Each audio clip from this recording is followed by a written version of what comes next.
Welcome back to the podcast. As you know, exercising regularly will bring numerous benefits from improved health and wellness to enhanced creativity.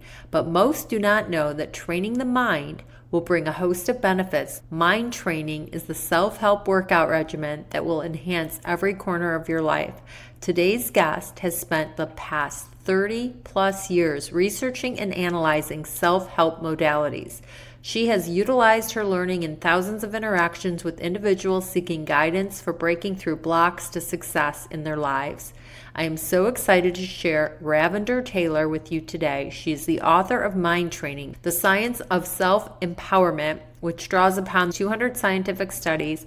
And welcome, Ravinder, to the show. Thank you for being here. Well, thanks so much for having me on, Linda. I'm looking forward to our conversation today. Wonderful. So tell us a little bit about your journey. Can you share with us some of the discoveries that you found and what started you on this journey? It is definitely a journey, and it's definitely an ongoing journey. I'm learning stuff all the time. I think I've always been interested in the power of the mind, but previously I saw it as theoretical, how the mind works, why we do what we do. It wasn't until I attended a lecture. I was working as a microbiologist at the Leicester Royal Infirmary in England, in the path lab there. And I attended a special presentation on hypnosis and psychotherapy. And at that time, I didn't take hypnosis seriously. I thought it was something people did on stage to entertain the audience. But what I learned in that one presentation was that events from our past that we have forgotten all about can have drastic effects on our current life. You tend to think the past is the past, or what happened in your childhood doesn't really matter.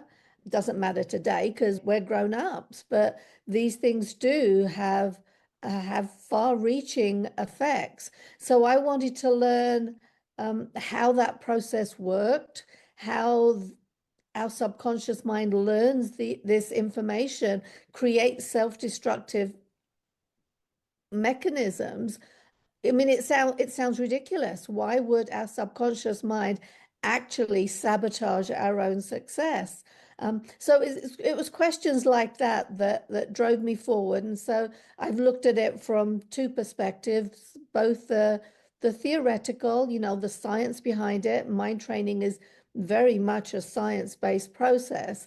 But more important than that are the practical applications, how we can use this information, how we can discover what our own self-destructive mechanisms are, how we can improve our health and vitality, relationships, success, all of those things. That's wonderful. I also know that from 0 to 7, we are sponges and recorders taking on the beliefs of our caregivers and the energies around us. And I personally have been trying to rewire my subconscious, and I recognize that most of our results in life are from this area of our brain. So I'm so curious for you to share with us how to train our minds so we can actualize the best version of ourselves.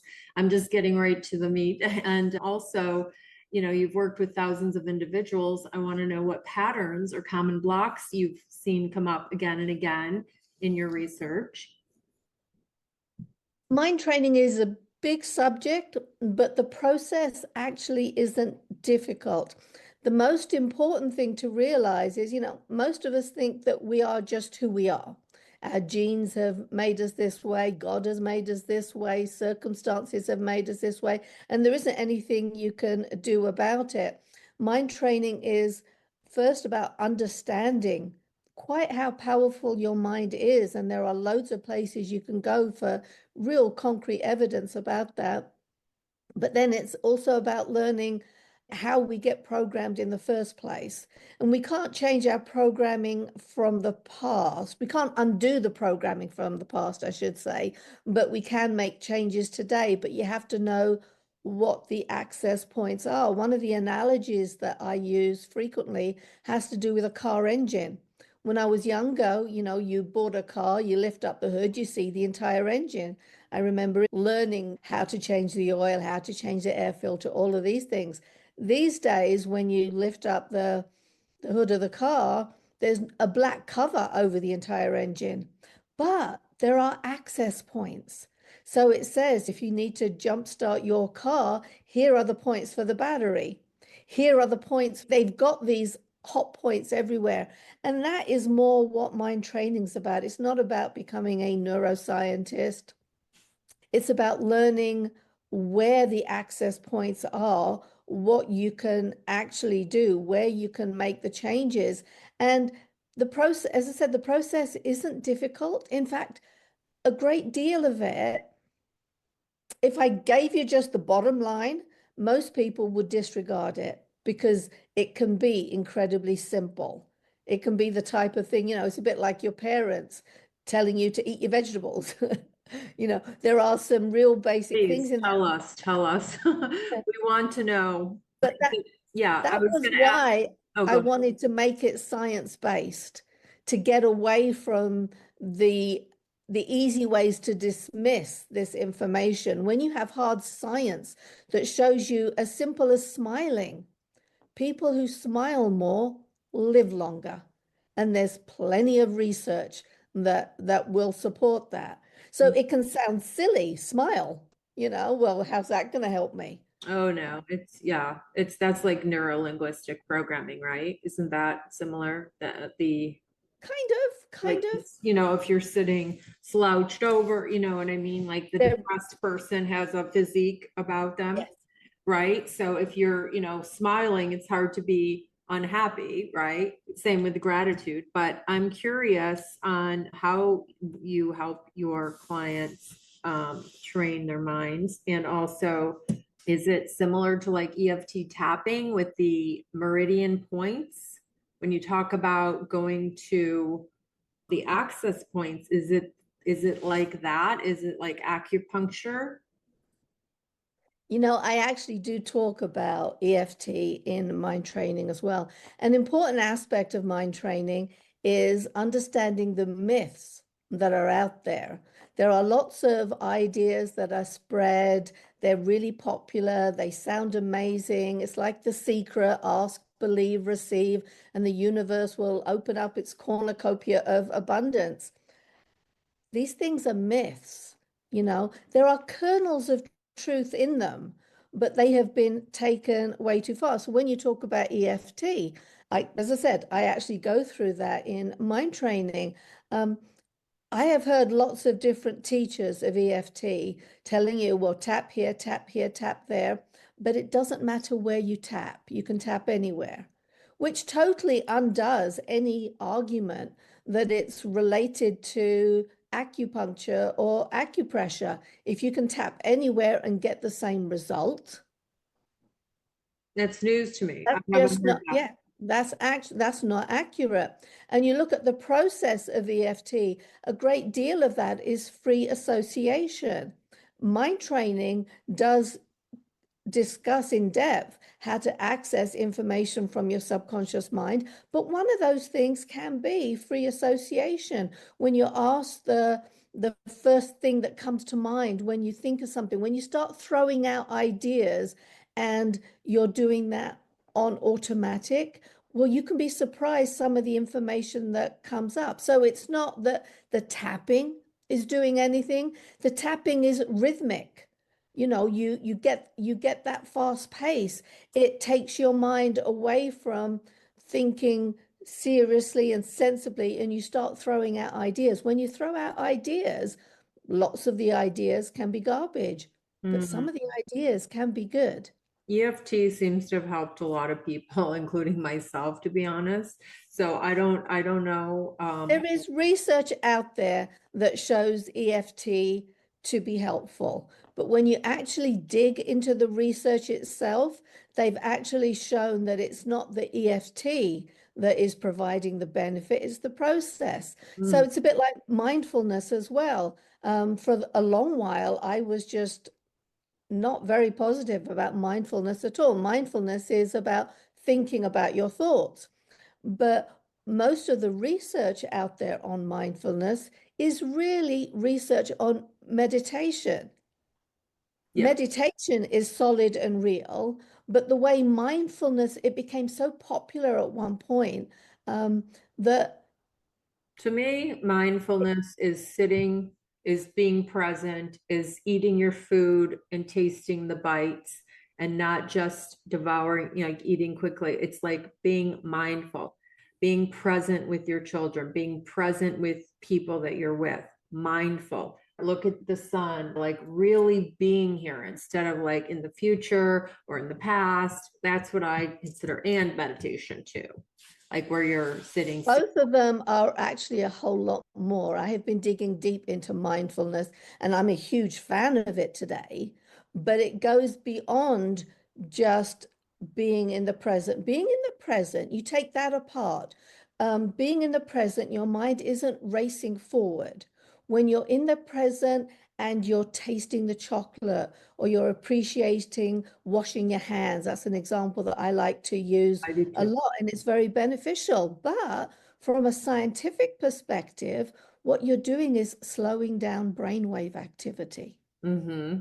When you slow down brainwave activity, when you calm your system down, you turn off the stress hormones, you turn on the happy brain chemicals. It's a very biological kind of process. So therefore, it's not that you're being in the moment. I go deeper than that, and I'm looking at exactly what it is that is going on. And meditation has incredible positive effects, but mindfulness goes a whole lot deeper. You can take that. I mean, I've read around this subject greatly. And so you can have the idea of Kahneman got his Nobel Prize in behavioral economics. He's the author of Thinking Fast and Slow. And he talks about system one thinking and system two thinking.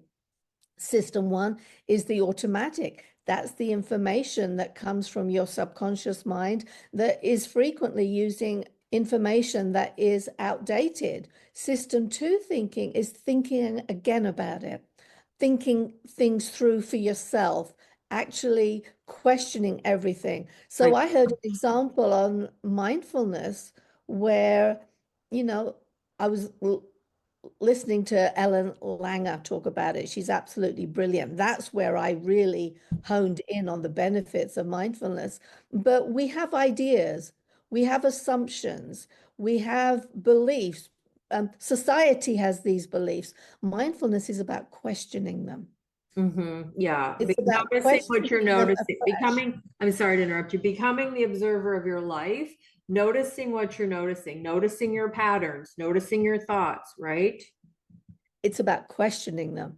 It's about questioning where those thoughts even came from. Right, right. But And noticing, are they actually true? See, the subconscious mind is a repository of all your experiences.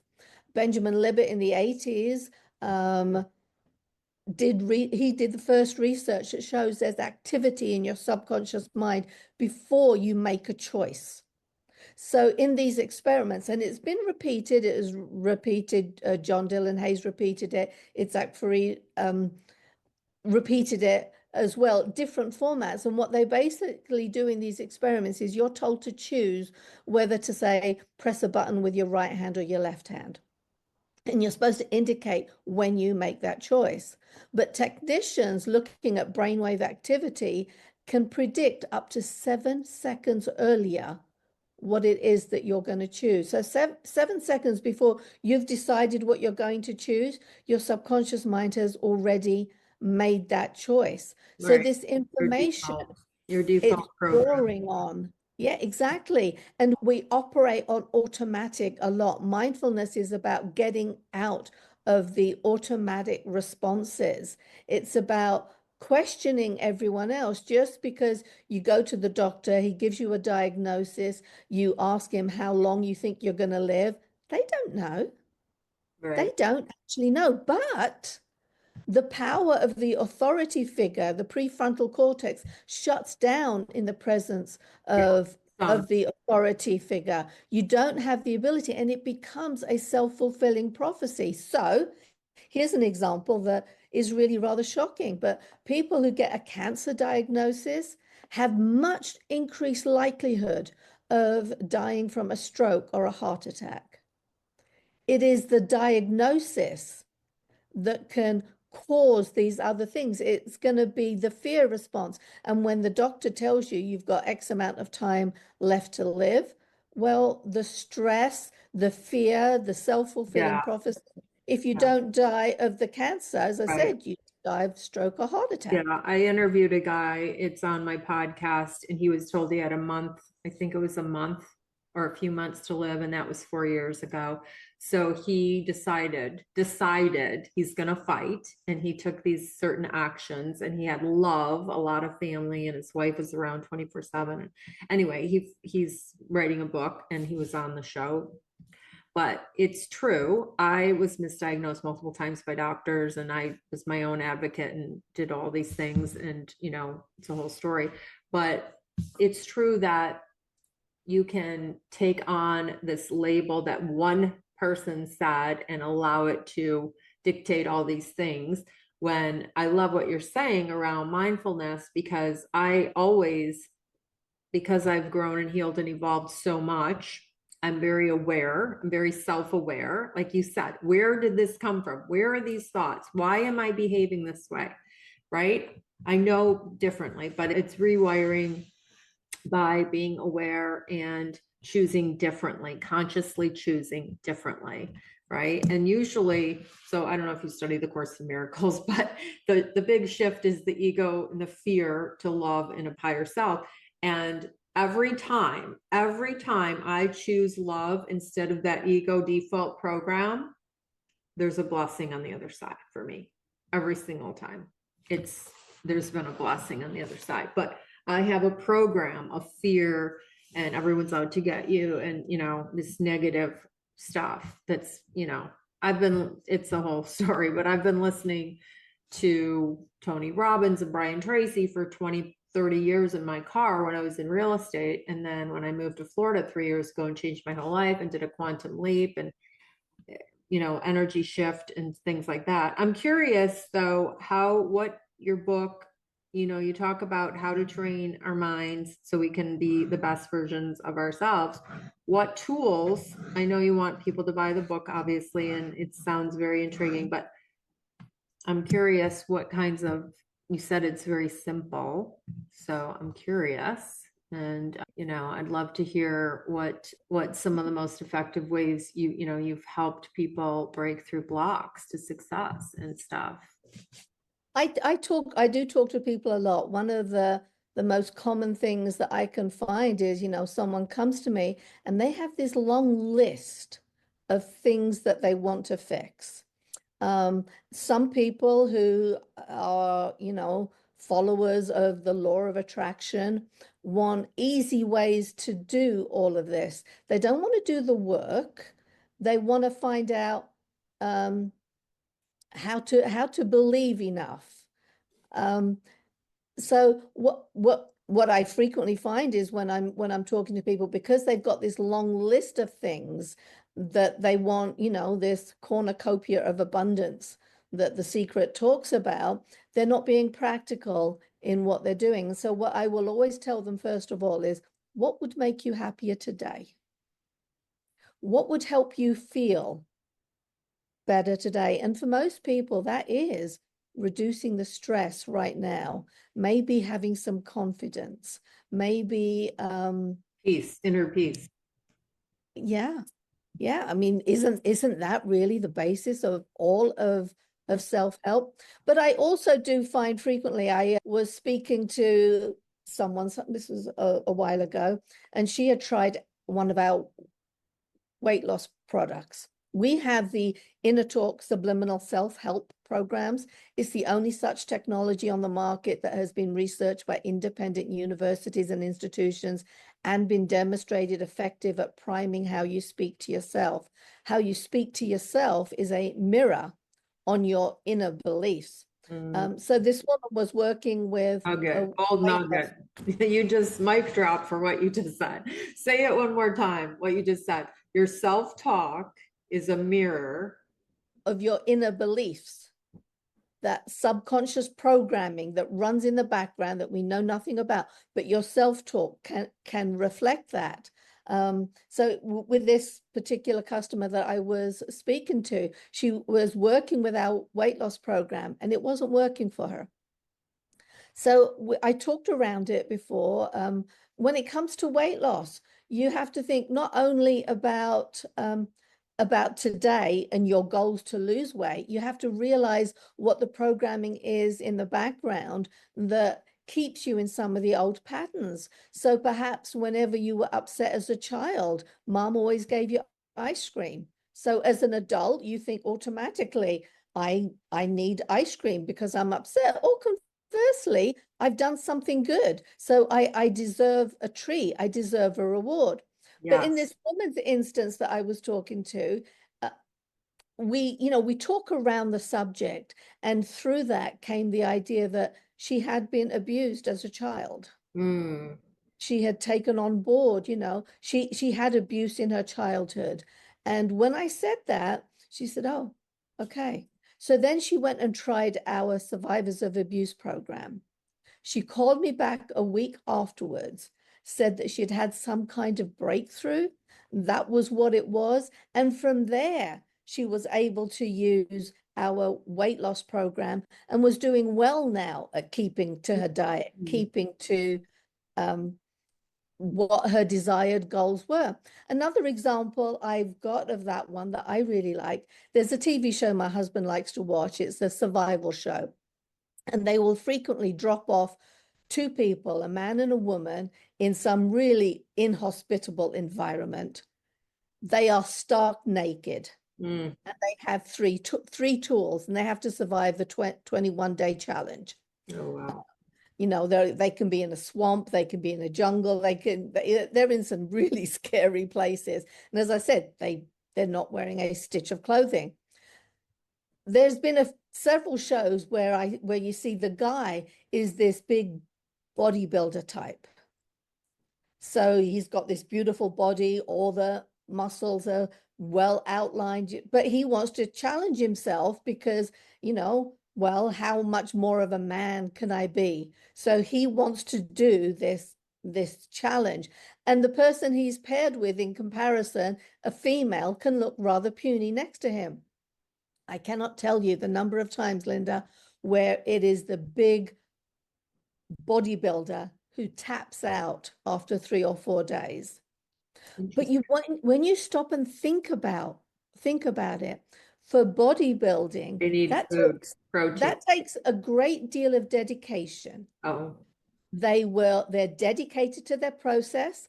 They are going to eat X amount each day. They're not only going to eat X number of calories, but they're going to break it down, the protein, the carbs, and whatever. They're going to do X amount of exercise, which you can only do if your body is fully fueled. So they come into this challenge.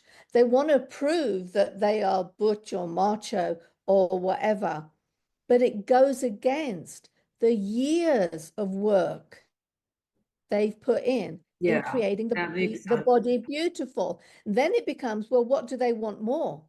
Right. Do they want this perfectly sculpted body, all the muscles, just, the type of thing that Well, gets it's everybody their, looking yeah, twice at them? Or do they want to be able to survive in a jungle for right. 21 But days? it's their identity. Frequently, They're losing their whole identity in the yeah, 21 days because their body is that's such a part of their life. It's their identity. it's more important. So that's a great example of self-sabotage. They have a goal to do this 21-day challenge, but it is sabotaged by the contradictory goal of having body beautiful. Yeah. So, That is uh, what self-sabotage frequently is, when you have these conflicting goals. okay.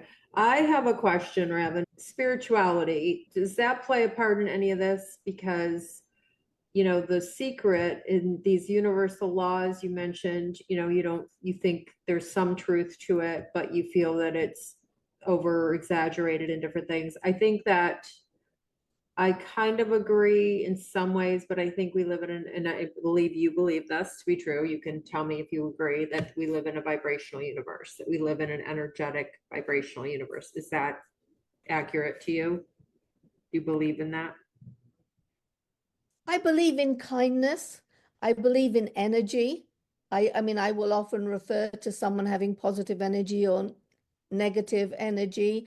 Once again, when you talk about a vibrational universe, of course everything's vibrating. That's what an atom does. I mean, everything is moving constantly. I just don't like the term of vibrational universe because again, that makes it too simplistic. Well, there's a lot of distinct. Spirituality, Okay. Well, I just feel like there's distinctions because it's like you can raise your vibration and feel good, but if you don't think you're worthy of having things, you're not going to have it, right? Or if you have the default programs that, so I have a question. If you have a lot of circumstances in your life that are not good, like abandonment from a mother, whatever your circumstances, how does one feel like you talked about the inner voice, the inner talk, which we all have an inner critic, right? And we get to notice it and change it. But I'm saying, like, how does one feel confident? And isn't it harder to have success if you're not, or how are you going to feel good about you when you have these things in your external telling you that you're not? we have a negativity bias anyway, that is well documented. There are evolutionary reasons for that. If you are not paying attention to that movement in the grass, well, that snake could come and bite you. So you have to be attuned.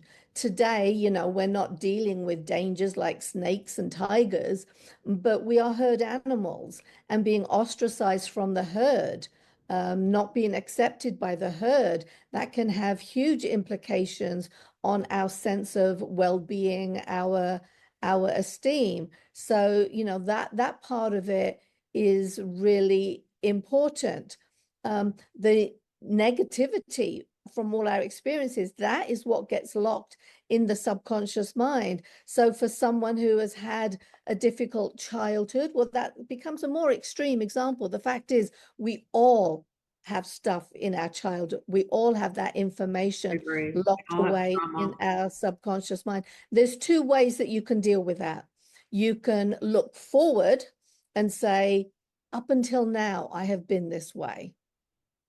Because when you say up until now, you open up doors of possibility rather than saying, I always fail at this. You can say, up Up until now, until I now. always I fail. love that. Up until now, I have failed at relationships.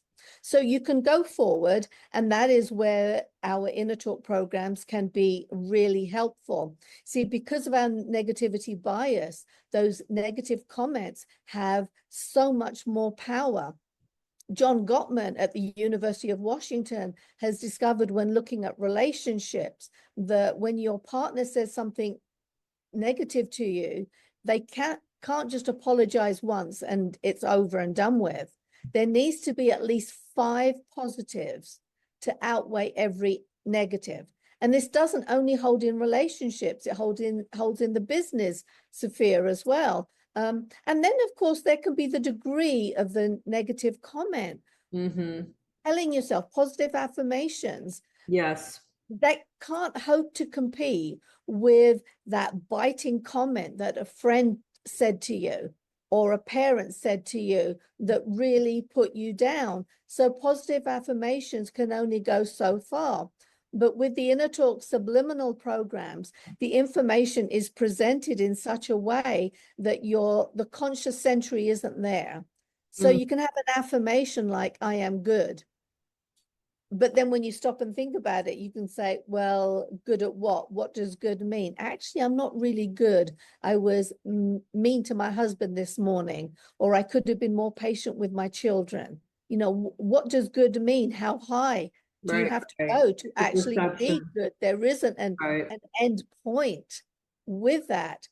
But with Well, the inner talk programs, it repeats the positive affirmations over and over again. So get way beyond the 5-to-1 ratio that you need, and it bypasses the conscious centuries that can negate what it is that Okay. you're trying to do. So that can be a really good tool going forward. I see. So that's one of your tools that you have. That's one of them. The other thing that Okay. I like to do, I talk about Erickson's 8 stages of development.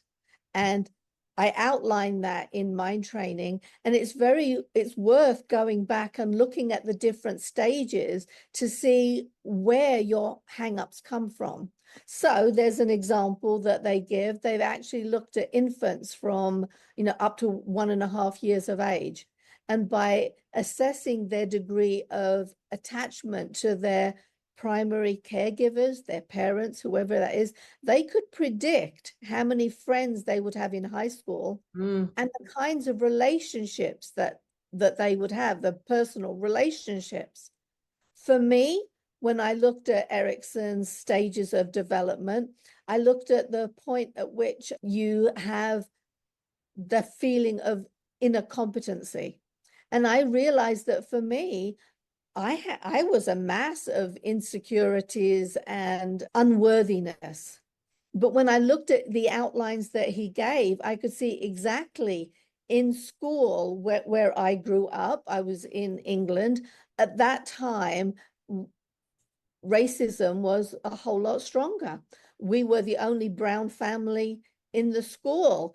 Doing things differently was looked down upon. Oh, you do it that way. Oh, that's wrong. That's not the right way. There are differences. There are yeah, cultural that's differences. trauma. That's They trauma. don't mean anything. But when I saw that, I realized quite how deeply embedded I was surrounded by that as a child. It was deeply embedded everywhere I went. There was this inferiority complex. But one of the beautiful things about this, Linda, is once you see where the problem is, it will frequently just disappear. Self-sabotaging strategies aren't about hurting you or damaging you. They're about protecting you from future pain. So for me, one of my strategies was I will be very down to earth. I will be very real. I'm not going to be the prettiest. I'm not going to be the smartest. I'm not going to be the best. If I can just accept myself, then I won't be disappointed. But when I accepted that I didn't have all of these other abilities, I put a cap on my ability to achieve anything. Mm-hmm. I accepted my place in life. Thank you for So sharing. I blocked my own ability to grow and go forwards. So when you have the tools as to where to look in the past to find these issues, when you understand that the answers are there in your subconscious mind, you just have to learn to Do you, question. And sometimes it can take the free association, like EFT. I You was know, going to you ask. start you start hammering your subconscious mind for the answers, and it's going to throw out those answers. And embedded in all the garbage, there can be some pearls of wisdom. And when they see the light of day, when you discover where the problems are, the problems can frequently just disappear by themselves. Right, when you shine a light, when you shine a light Yep. there, yeah. Do you believe one, the physical body is the subconscious mind? Have you ever heard that before? No, I haven't. I Okay. have not heard that the subconscious mind is different to the physical body. It's there, I mean, it's part of your body. Your brain is part of your body. Um, Yeah, and but yeah, I don't take it quite as far as that. okay, and then I heard it said, and I thought that is so interesting. And then being that you do the EFT on the body, but it's mostly on the head. Do you study or believe in Dr. Joe Dispenza's work? I have some familiarity with it. I don't like to comment on Okay. other people and their work specifically. One of the things I wanted to do, Linda, I attended a seminar. This was actually being carried out by Neil Donald Walsh. And he has some really good things that he says in his first book, Conversations with God. There were elements in there that I really liked. But one of the questions that came up at the end of the presentation, this woman got up and says, I'm learning about all of these things. I'm making all of these changes, but my husband thinks it's hocus pocus. And her journey was damaging her relationship. Now, self-help, self-improvement, personal development is not about creating divisions between people.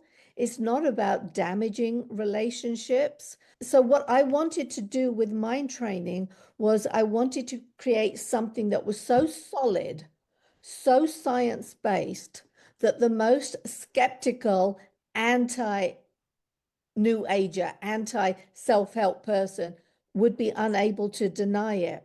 So everything I have in mind training will support lots of the ideas that we encounter in the New Age arena and in self-help. There are kernels of truth in there that are very solid, but I wanted to keep the information in mind training Right. very Science. science-based, very practical.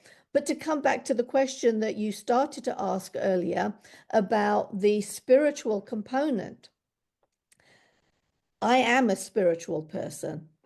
Okay. Spirituality guides my life. But as I said, I wanted to make mind training very, very science-based. So it couldn't be questioned, it couldn't be laughed off Right. in any way. So there's a great deal in mind training that is going to support the things that we learn in self-help. But when it comes to spirituality, a great deal of research has been done there as well. And they have found that people with, have religious practices, spiritual practices, again, they can live longer, have better relationships, be healthier. It goes so far that I have heard of secular churches opening up in California. And the idea there is, okay, perhaps it's not to do with the religious, it's not to do with the faith in God that does it. Perhaps it's the routines, perhaps it's the singing, the community, Yeah. the aspect that you do it each week. So they have tried that. I don't believe that works. It's gonna work to a degree, Right. but faith brings a whole different Yeah. element to it, a whole different level to it. An analogy that I like to give there is, as a child, imagine you're sick, you're a child, you're taken to the nurse. You're in a caring environment. Your teachers are concerned that you're not feeling well. The nurse is there, but nothing compares to that feeling when mom or dad appear to take you home. Right. Going to hold it in, those nerves, the trauma, whatever it is. But as soon as your parents appear, you can release it all. And when you get home and your mom puts you on the sofa and puts a blanket on you, then you fully relax. All those tension, those anxiety hormones, the cortisol, it all dissipates right away. And so you have the same thing, I believe, with faith, with a belief in a higher power. When you have that, you have the ability for that Right. extra release So of you're, tension. yeah. Are you also an ordained interdenominational minister, right? I am. I Oh, am. okay. I am. I like the spiritual practices. Um, Okay. but again, as I said, there are spiritual exercises that I do, but even in the science, you can find places for Absolutely. the spiritual. So there is this argument against free will. Some of the greatest minds in the world will tell you free will doesn't exist.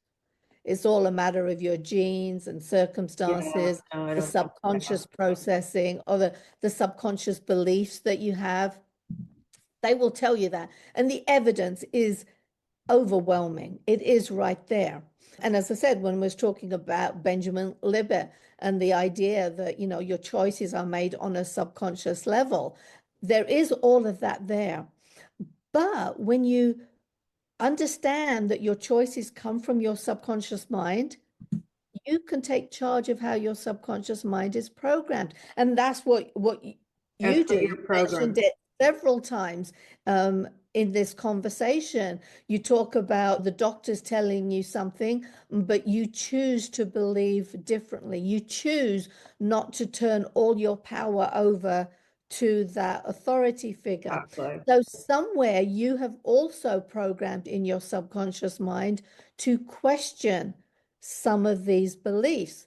And so what I do with, yes, you can program your own subconscious mind. So I pay attention to the people I surround myself with. If Absolutely. I get people around me that say, "Oh, Ravinder, we're getting older now. We have to take it slower," I will correct them right away. I will Yeah. correct them. Yeah. And if they persist at that, then I will find different people to Good for you. associate with. I don't want that kind of programming going on. But Right. the beautiful thing in this, Linda, is when you decide to take control over your own life and your own life changes, then you become part of somebody else's experience. That person that you associated with that thinks all of this is hocus pocus, but they see you becoming happier. They see you becoming healthier. Maybe they see you reversing some condition. I cured myself of rheumatoid arthritis with lots of these practices. It was something that the doctors told me I would have for the rest of my life. I love I took that. I would charge of love to it. hear that story, but I know we don't, we have limited time. I That's used that in those. the book? Is that in the book, that story about the healing It is. yourself? Oh, It wonderful. is indeed. And how I did it. But I pulled on the science-based aspects of this. I took charge of my subconscious mind, but I share this story with other people. And every time I share it, someone out there who has got some condition, the light goes on that says, maybe there is something I can do about it. Mm, Maybe the doctor isn't right. yeah. Let me And, share. and they start exploring, and then perhaps they investigate my work to see what I did, and they Yeah. incorporate some of these ideas. And there is the beautiful spirituality, Linda. For Yes. me, we can be the change that we want to see in the world. We don't have to go out and preach to people. But when we incorporate these ideas, when we make these changes in our lives and our lives improve, I have come such a long way from my childhood. It's night and day. Yeah, me too. Absolutely Yeah, and you night probably and haven't day. even done part, like a fraction Exactly. of what you're capable of, It's a journey. It's a right? journey. It's a And I giant journey. continue onwards and upwards. It's a we have a saying around here that says, how high is your up? Yeah, there is No, no it's like the limit. story of Jonathan Livingston Seagull. He goes through these three different stages where he's constantly told, this is as good as it gets. And he says, no, I think I can do better. So he soars up to another level. And there he encounters the same idea again. And he says, Yeah, I can do better. Our journey is about exploring how high is your up. Remove these caps. Keep on exploring. You do that your entire life, and I it love, becomes a beautiful thing. yes, that's incredible. So, after all these years of studying, what is success to you now? Success to me is about self-actualizing. It's about discovering who I am and getting rid of the ideas that society and culturation, my background, all of those things that have put on me. It's about opening those doors of possibility. It's about taking responsibility. I did that with my RA. Now, I'm not going to say that everyone who is sick has chosen the sickness, Right. but when you You could, when you entertain that idea that perhaps I'm gaining something from this, yeah, again, like EFT, you start tapping, you get these random ideas coming out. I decided, okay, what am I gaining from this? What am I avoiding right, by doing right, this? And exactly. it What is, opens up possibilities. And so I found ways that For me, it's possible that what I did was enhance the placebo effect, but I cured myself of it. I That's have not beautiful. taken RA meds for 25 years, and there was a time when I had difficulty changing my son's diaper when he was 3 months old Mm, because I couldn't hold his legs up with my left arm. My shoulder wouldn't do it. right. Here I am, as I said, I've not had any RA meds in 25 years, not had any indication of it. My inflammation numbers are all, totally back to normal. And I did Yeah. it using all of these ideas Yeah. that we teach. Absolutely. Yeah, I had a guest on my show who was diagnosed with MS, and she helps others, other women through different things. And she will never say, I have MS. She says, I was diagnosed. She will never speak into the universe that she has it. She says she was diagnosed. So I like to share that story because that's the whole identity thing where, she's not taking that label. What advice would you give somebody who feels stuck, like they're trying everything, but they're still not moving forward? What is one thing you would share that they can do to move forward? And I'd love to hear one of your daily practices that you recommend um, to become more empowered and If you're stuck, okay, two parts there. If you're stuck in a particular area, understand that the answer is in your subconscious mind. That if you're stuck in it, you have to ask yourself, what do you get out of being stuck in that area? Why are you holding yourself back in that particular area? Open up these possibilities. Think back to your childhood. You'll be surprised at the ideas that pop forward there. When it comes to daily practices, I have lots of them, and they are small and they are simple. I do know that when you're happy, you smile, but it's a two-way street. So when you smile, even if you have an artificial smile, your brain will produce happy brain chemicals.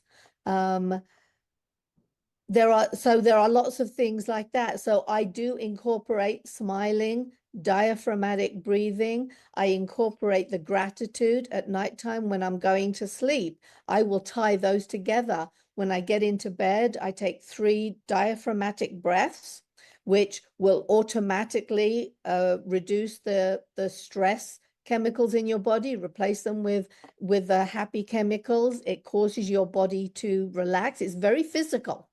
mhm. I do the gratitude because focusing on gratitude, focusing on awe has been shown to have benefits well into the future. You will experience fewer stressful events when you can focus on these things today, being optimistic about things. You actually experience fewer stressful events. Things don't bother you. I do the forgiveness as well, because when you don't forgive, you trap yourself as much as anything else. And Yeah. it's not just forgiving others for how they may have hurt you, it's forgiving yourself for how you may have hurt somebody else, and it's accepting forgiveness as well. So Yeah. that's a daily practice that as I said, I do that one every night. I try to get outdoors every day, and I try to take a few moments, because just getting outdoors, if you can see the sunshine, getting outdoors, getting the fresh air, your brain will produce serotonin, endorphin. You will get those happy chemicals. You do that automatically. It helps your brain wake up. I like to see the sun first thing in the morning. Bit Beautiful. difficult today because it's super rainy, but I do my best with these things. When you understand it's a two-way street. Yeah. So if you're feeling down, pay attention to your body. When you're feeling down, your shoulders are going to be slumped, your body's going to go, and that is producing the stress Right. hormones. Yeah. So So you can so move you that. change it, and the changes are small, but they accumulate, Yes. and you end up feeling better, and then the rest of your day is better. Yes. Tell us where you are in the world and that your husband co is a co-author on your book, right? That's correct. That is correct. I'm in Spokane, Washington, Oh, Washington State. My husband and I actually we were both writing books at the same time. And then when he showed me his outline for it, I realized how much overlap there was. So I basically took his outline and put all my personal experiences on top of it. And I answered all the questions that I had. You know, he is incredibly bright. He connects dots in ways that, I mean, I'm always teasing him. He doesn't go 1, 2, 3, 4, 5, 6, 7, 8, 9, 10. He goes 1, 7, 10. And Mm. he goes even faster than that. He sees things. I wanted to fill in all the dots. I wanted to answer the questions that I had. I You're wanted to detail bring oriented. Yeah. my own scientific perspective into all of this. So mind training is totally in my voice, but the elements of the story underneath it are definitely his. Yeah, I love the name. I think it's brilliant and it's so powerful and so important and everything in every area of our lives. So you've co-authored 200 audio programs, and so subliminal messages is part of the transformation with the mind, correct? That's like your Yeah, that can be the easiest way. If I'm feeling down, there are days we get out of bed, Linda, where we're just feeling blue. yeah, It's I just know. one of those things. We have a program that was demonstrated effective in an independent research study in Colorado for reducing depression. It was used in conjunction with therapy. But I call this my being cheerful program. So if I'm feeling blue, I will put on up from depression and I will feel better in an hour or two. That's amazing. And And is I'm it not doing anything. I'm playing it. I'm playing this in the background. okay? So but are some of the subliminal, is some of it suggested to do in the morning or the evening when the brain is in the theta You state? can know the beauty of the subliminal. You can pretty much do it 24/7. The Oh, only contraindications with the subliminal programs is, you're not going to play a program like high energy when you're trying to sleep or sleep soundly while you're driving. right. No, the beauty is you put it on in the background. It Okay. is priming your self-talk. So on Okay. a bad day, that self-talk says, I'm tired, I'm depressed, I'm fed up. If you replace that self-talk with, this is good, I'm enjoying life, you can't be depressed at the same time. Just That's not amazing. possible. So where are these programs on your website? Or is You can learn more. Just go to my website, that is ravindertaylor.com. Click on the link for Inner Talk, and it'll take you to a whole bunch of information on that. You can go to innertalk.com and learn more specifically the science behind it, or go out to the Inner Talk store. We have about 500 titles there. So there's something for everything. You just want to be specific about your goals. So okay. if you're saying, I want to be successful, well, what does success mean? Is Right. that in your relationship? Is that in your Business. parenting Yeah. skills? Be specific about it. Find the specific program, and yeah, the changes can be pretty fast. That's incredible. So the book is there too, and we're going to put all your links in the show notes. So your website, ravindertaylor.com, is and you just click on the Inner Talk technology to find everything, right? And then That's correct. You can your just book. just follow out those links. Amazing. Is there anything else you want to share with the audience that maybe we didn't touch on? Um, Mind training is a very complete process. Each each chapter in the book will have a summary at the end that tells you why the information is so significant, and it gives you exercises that you can put in practice. Mind training, the science of self-empowerment. The idea is to give you all the tools that you need so that you can personalize everything. You don't have to follow a recipe card. Once you understand what the ingredients do, maybe you want to choose your own ingredients. It is a self-empowerment process. You can buy the book anywhere books are sold. And yeah, if you try it out, do reach out to me. Let me know how this stuff works for you. I Absolutely. would I would love to hear from you. Yes, I'd love to, and I'll share that with you and put all your links in the show notes. I was just going to say, I've recorded my own voice on my voice memos with some positive affirmations, and I'll listen to them sometimes in the morning or the evening to try to rewire. Just sharing that. I do that sometimes. It's a good way to remind yourself. I mean, I'm not saying affirmations don't have a place. They absolutely do. And when you put it on, but if you're playing this regularly, there's going to be times that you're not focusing on it. So it ends up almost becoming subliminal. If you're doing other things at the same time, your attention is elsewhere. So yeah, that could be a great way to do it. Yeah, yeah. Well, thank you so much for doing this, writing the book and serving the world this way, because I think it's so incredibly powerful. I think, um, we have more control and power than we know. And so I love what you're doing. We do indeed, but it's up to us to take control. It's up to us to slip into the driver's seat of the car Yes. and just drive our own lives as opposed to running on automatic pilot where life and circumstances are puppeting us.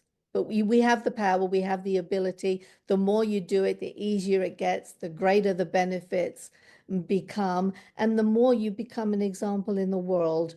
And there's a ripple Be effect. the change. Yes, Yes. yes. Well, thank you so much for being here. This was lovely. Thanks for having me on, Linda. I've enjoyed our conversation.